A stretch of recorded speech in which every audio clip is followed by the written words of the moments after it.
Ghost Hunt, a guide to paranormal investigation. We've come on a paranormal investigation with ghost hunting group Soul Seekers. Our haunted location is Brunswick House in central London, built in 1758. This imposing mansion is the former home of the Duke of Brunswick and is currently used as an architectural salvage showroom. The Soul Seekers investigation team consists of Sarah Jane O'Neill, Gil Martin, Richard Felix, and Woody Wood. They're going to show us what steps to take when searching for ghosts. Step 1. Research. The first thing the ghost hunters need to do is find a suitable location and gain access to it. This is where Richard's skills as a researcher come in. Looking for haunted buildings in your area. The internet is possibly the first port of call. There are hundreds and hundreds of books written on ghosts now. Ghost gazetteers, some extremely good guide to ghost hunting books that give you locations. The next thing, of course, is to contact that location and see if they're up for it. Some people don't want to know, other people are only too pleased to let you come in and do an investigation.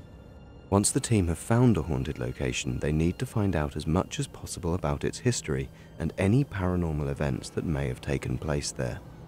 This often includes interviewing people who live or work there, so Richard decides to quiz Stephen Lorette, who works at Brunswick House, to ask what he knows about the building. And from 1861 until 2002, the railways had either part or whole of the building as a railway club. They were quite interested in the history of the building, and they pointed out that there were a lot of stories, and a lot of guys working here said they'd seen or heard a girl running up and down the stairs. Apparently, some of the railway staff felt uneasy and felt they were being watched while they worked. So we're talking of a well-documented, quite old story, actually. Oh yeah. Step 2. Investigate. The team take a tour around the building to get a feel for the place, and so that Sarah Jane can find the spots with the most paranormal activity. I saw like a white flash inside this room, right here.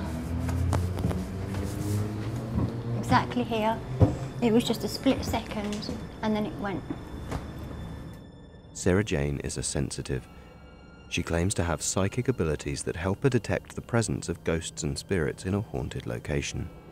Sometimes it's a gut instinct, other times I'll get tingling, get goosebumps and see things too. You know, maybe just like a little light or a shadow or something. I've even been tapped and my hair touched and all sorts of things.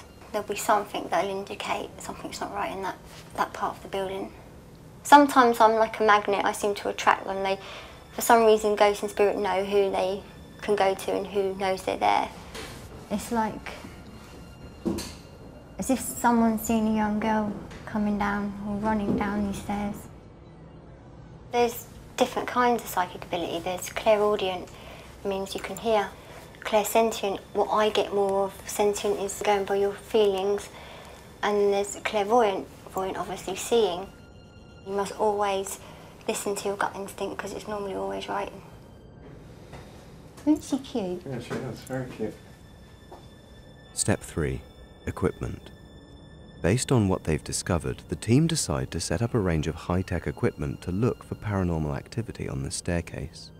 Gil and Woody start by taking baseline readings. These are the first readings of the night and can be compared to readings later in the night to observe changes. They use an EMF meter to pick up electromagnetic fields and an environmental meter which measures temperature, lux, and humidity. The presence of ghosts is often signified by a sudden change in temperature, so they also take readings with a laser thermometer which can measure temperature from a distance. Next, they set up beam-operated motion sensors and a sound recorder to pick up noise phenomena. They also use a camcorder and stills camera to record any abnormal visual phenomena. Step 4. The Vigil. The team spend the night waiting and observing. Sarah Jane calls out, asking any spirits that are present to show themselves. The little girl that runs up and down these stairs, could you please come down for me? I know you're there because you pulled my coat earlier. Later on, they go for another tour through the building to see what they can find.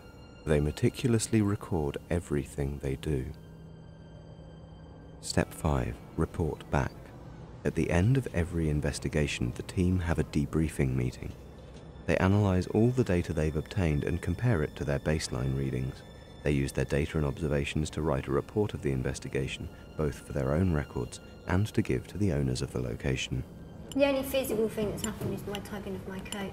You know when it tugged, did you actually sense anything as well, or was it I just purely a tug?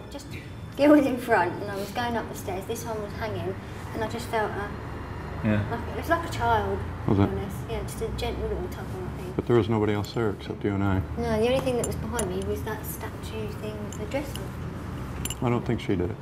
The big one we need to know, we need to decide now, is it haunted or isn't it haunted? Woody? At the moment, I'd say no, but I would love to come back. I would like to say that the stairs around the stairway and that front room, definitely potential there, and we need to come back and do that.